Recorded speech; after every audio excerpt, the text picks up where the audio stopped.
Central bank digital currencies are no longer a future threat. They are already here. The EU, it's launching its CBDC pilot this October, and dozens of other countries are lining up. But while other people are panicking, we're building an escape plan. It involves a little bit of Monero, a little bit of underground economies, but most importantly, a bridge that doesn't force you to live off-grid in some developing nation. In the next few minutes, we'll walk you through the two types of CBDC landscapes most likely to roll out, as well as a breakdown on how sidestepping it would practically play out to both preserve your wealth as well as protect your privacy. With that out of the way, let's dive in. Now, here's what CBDCs are and what they are not. Everyone thinks they're programmable money that's coming from central banks. Maybe.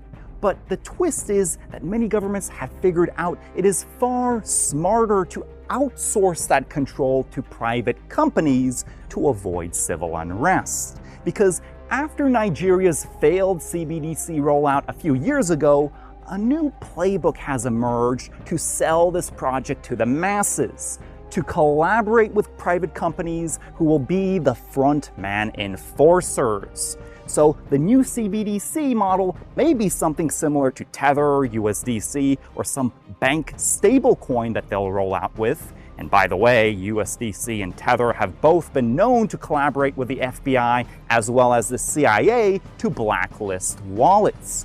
So they don't need a central bank token to control your money. As Klaus Schwab famously said with his favorite phrase, public-private partnerships. Now, some people say just move to a country where they physically can't implement CBDCs. Buy cheap land, get a second residency or a passport in a developing nation. But as James Corbett said when we spoke, even those freer countries can turn authoritarian overnight, just with a small nudge from the US or a quiet bribe from the IMF.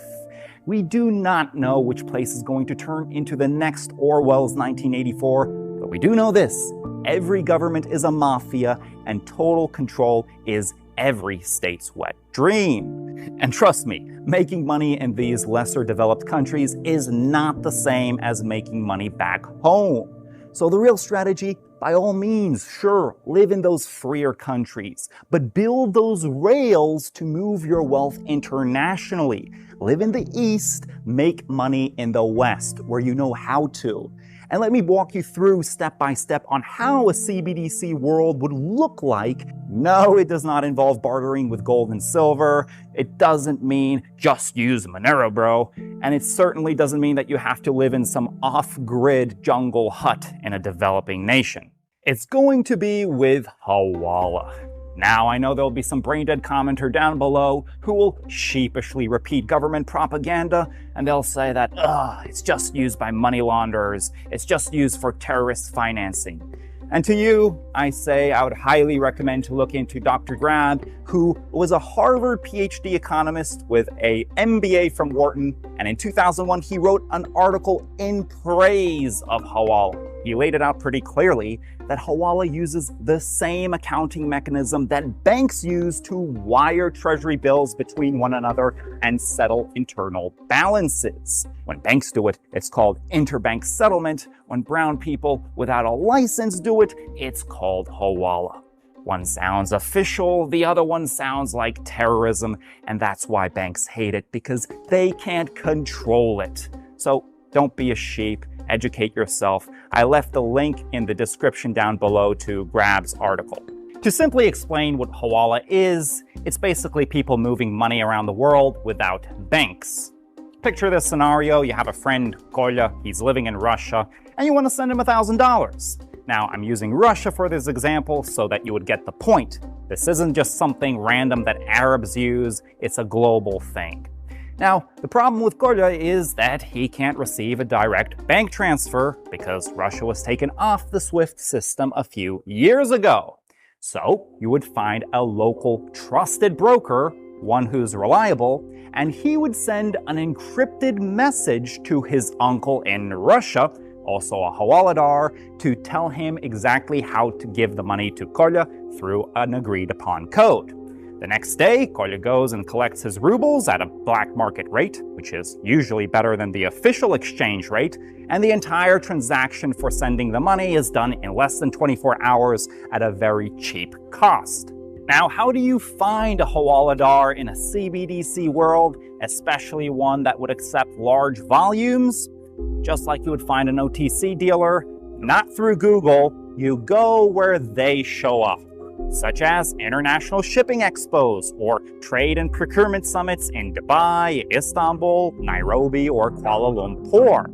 And you're not going to develop a relationship with them over a 30-minute coffee. It's going to take months, if not even a year, for them to actually see that you are serious, trustworthy, and you won't be just talking business. It's about developing a bond, a human relationship. And once they see that you are trustworthy, they're the ones who are going to approach you, not the other way around. Now, in a CBDC era, this is how money would move internationally step by step. I'm giving you a detailed overview, which is why you also see it from the Hawaladar's perspective with their balance sheets. Anyway, you are living in Barcelona, the EU, and you have a cousin Bob living in the US. And guess what? Bob's asking you for money. Who knows for what? He's a liability, but this time it's $300. And you begrudgingly say, fine, I'll send it to you. The problem is, we're living in a cashless society with capital controls. So the first option would obviously be to send him Monero directly. But there's a problem. If governments ban it, like the UAE has done, it's going to be very difficult for your cousin Bob to off-ramp it, especially since OTC dealers, they will scrutinize whoever they work with, and especially with cousin Bob's carelessness. So the way that it would practically play out is most likely with domestic CBDC transactions. So you would send out those $300 to a Hawala in Barcelona as well. Now, for simplicity's sake, I'm assuming that €1 is equal to $1, and these would appear on the Hawaladar's balance sheet as an asset. Now, he has to send something of value to his partner in the US, so he has an IOU, but instead of sending CBDCs directly, for privacy reasons, they use Monero as an accounting tool for the private settlement layer. And then the Hawaladar in the US, he receives whatever encrypted message telling him how to send the money to cousin Bob. He takes the $300 from his reserves, CBDC digital tokens, whether they be private from some JP Morgan stablecoin or a central bank CBDC, and sends it to your cousin Bob. Now, you can see from his balance sheet that he has a receivable, an IOU from his partner in Barcelona, as well as a liability that's tied to it. Accountants, they like to be fancy with things. It's called owner equity. In reality, it's just the money that the shareholders of the company, the dealer, would receive. But either way, they can either put the Monero as an asset to close out the transaction between the two Hawaladars, but in practice, it's very rare that a dealer would want to hold something long-term with as much volatility as Monero, because it can drop 15% overnight. That's why in practice, what you will see most likely is them using stable coins to hold value long-term on their balance sheet. And now, all of the assets and liabilities are corresponding, so the transaction is complete on all sides. But DAI is not perfect, and we have two issues with it. First, even though it itself isn't freezable, the collateral that's partially backing it is, and that's USDC. As you may have remembered a few years ago during the Tornado Cash scandal, where Circle actually blacklisted a bunch of wallets that were tied to that exchange. And all that they need is a call from the CIA so that they would freeze DAI's smart contract USDC collateral, and you'll see a collapse very similar to Terra Luna.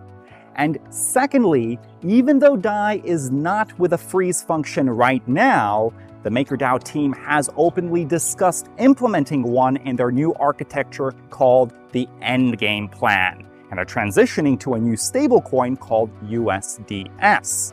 Now, sure, the old version of DAI, which will now be called pure DAI, will still exist, but we don't know how it will play out in the long term, whether people will actually migrate to it, like was the case with Monero's fork from Bitcoin, or whether it's going to turn into something like Ethereum Classic, which nobody uses. And again, stablecoins are a bit more complicated because they always need to use collateral to keep the peg. So what these Hawala darts actually need is a censorship-resistant stablecoin. Maybe something is going to be developed in the next few years, because right now we still live in a dollarized world, more specifically a euro-dollar world, and it's not going anytime soon, at least for the next 5 to 10 years. To wrap it all up, do not fool yourself. Every single government, the West, but also including Latin American countries, Africa, Southeast Asia, they all have a fantasy to implement a CBDC system. It's just a question of how easy it is to put that population into that digital slaughterhouse. And let's be real, you're most likely not going to make serious wealth selling t-shirts in Paraguay, so you'll still have to interact with those developed countries to make money. And those are the same countries that are building this digital currency, including Russia and China, by the way. So the strategy is to, yes, use those freer countries to live and to build a life. However, you need those bridges, those rails with your business in the West. And only then you can think about how to use the friction between global blocks in order to get more privacy. What do I mean by that? Well, the BRICS R5 currency is the same dystopian traceable unit, it's just under a different flag. However, what common reporting standards has shown us is that not every single country wants to share information with the West. Even though they technically can, sometimes they don't. Anyway, I made a previous video on Hawala, so it would give you a bit more color. But that's it for today's presentation. If you enjoy this type of content, you can share it with a friend or comment down below to boost the algorithm. But I'll be seeing you in a future video. And until then, bye-bye.